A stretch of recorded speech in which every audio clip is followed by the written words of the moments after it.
Hey everybody, this is Seth, and today I'm going to be taking you through the process of how to set up your own LLC or corporation. And this is something that I think a lot of people get a little intimidated by, especially if they're new to any kind of a business or entrepreneurial endeavor. It's frankly not that difficult or complicated. It's really pretty easy, honestly. And so just to show you how easy it is, I'm going to take you through the process that I would be going through today if I had to start over right now. And if I had to start my real estate business all over again, I would do pretty much the same thing in that I would create an LLC.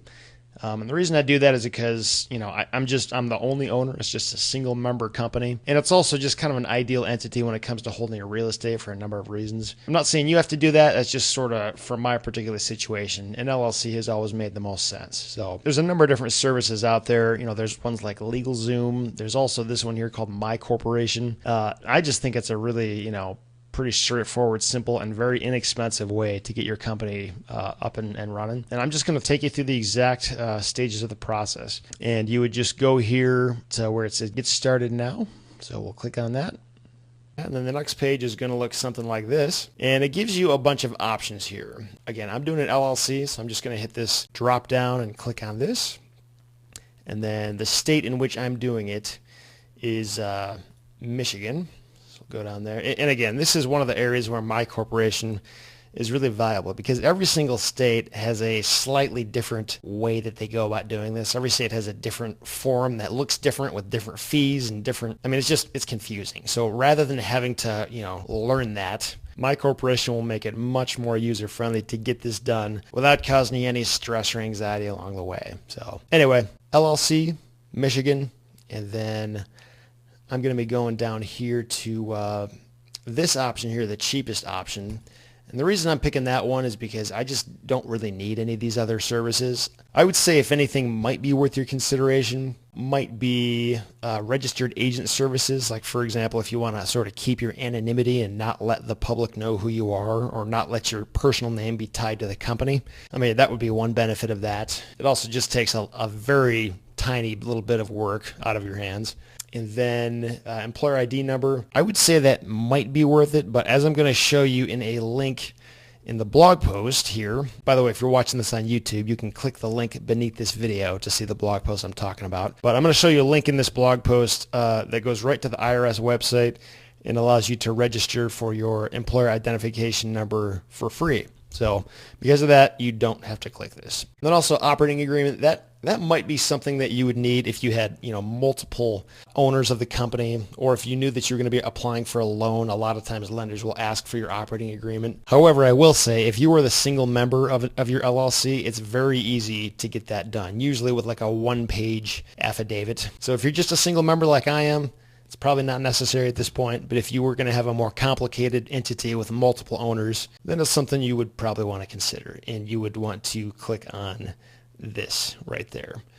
But again, I'm not doing that. So, and then this cost here is automatically added, and then I'm just going to go down here and hit continue.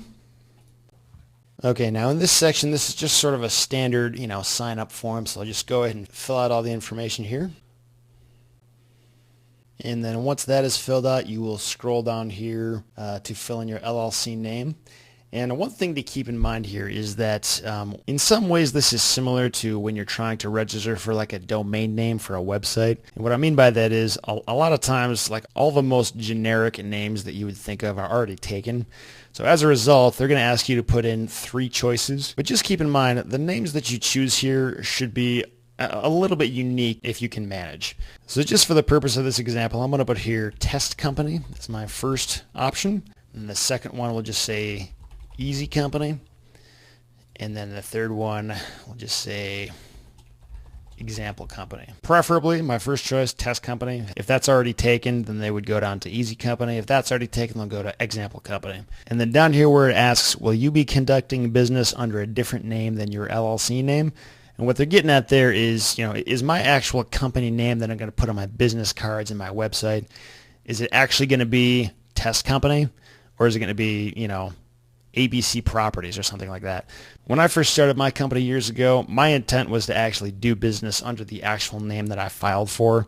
And so I didn't have to do this. But if that's something you plan to do, just so you know, you would want to click yes here.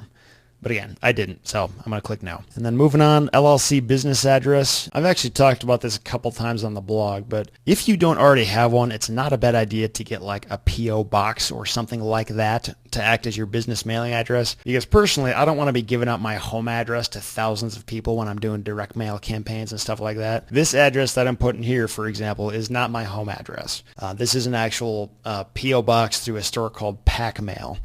So just so you know, if you don't already have one of those, it's not a bad idea to do it. Not saying you have to, but that would be my advice if I were you. So you'll go ahead and fill that in. And then Michigan registered agent. Again, this is to let my corporation act as my registered agent. And I'm not going to do that just because it's $120 and not that important to me. So I'm going to say no. But if you wanted to for some reason, totally fine. Go ahead and do it. Continue. In this section of the process, it's listing all of the members of the company. And again, in my situation, I am what's called a single member LLC, which means it's just me, and I'm the 100% owner of it. So in this case, I'm done. Now in this section right here, there's not a lot that I need to do with my particular situation. All I would really have to fill out here is down here. We'll say real estate holding company. Go ahead and continue. Now in this section, again, I know how to take care of my own tax ID number. So I'm going to click on this thing and I'll take care of it myself. And then this section down here, I'm just going to say no. And then I'm going to continue on. And then for this part here, for the state filing, I'm just going to do the standard. I'm really not in a rush on this. For these items down here, the annual report. In the state of Michigan, the annual report is, I think it's about $25. And I know how to do that, and I do it myself every year. If you don't know how to do that, and if you have no idea what's going on in that area, then feel free to keep that checked.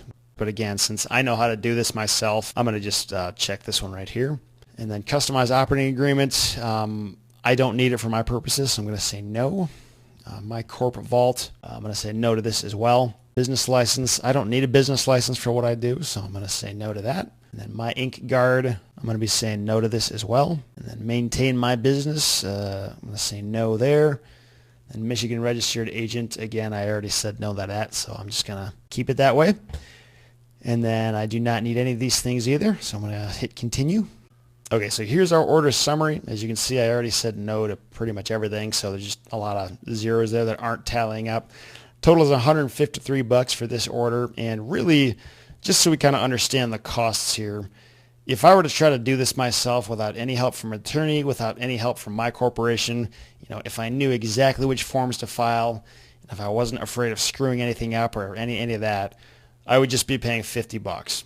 And really, the extra cost that you're paying for that ease of use is this right here, the $69, and then also this $34 for shipping and handling. So just so you know, that's kind of the difference between if you were to go it alone versus use this service. And again, if you were going to use an attorney, you would be paying a minimum of a few $100, probably more, depending on the complexity of your situation. So all in all, my corporation is not a bad deal. It's a pretty user-friendly way to get the job done. Hit continue here, and then we've just got all this information here again. Just kind of go down here, make sure it all makes sense, and yep, everything looks good. And then down here I'm going to have to agree and put my initials there, and then we'll go ahead and hit continue, and then we'll just go ahead and fill all this stuff out.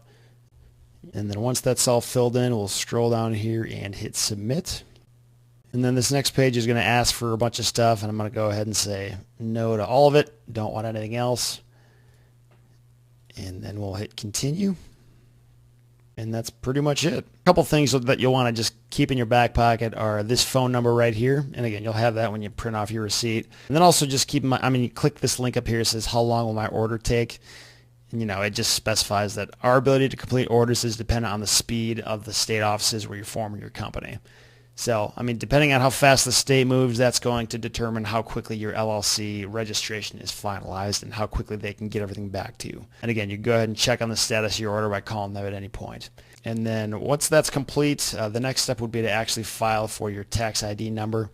And I've got more information on that over on the blog post. So go ahead and check that out further down the page. And that is all. Thanks for checking out the video. And just so you know, I'm actually an affiliate of my corporation. So if you happen to place an order through the link beneath this video, I will get a small commission for that. So if you decide that my corporation is the right service for you, and if you feel so inclined to use it, I thank you in advance very much. Appreciate your support of the blog. Thanks again for watching.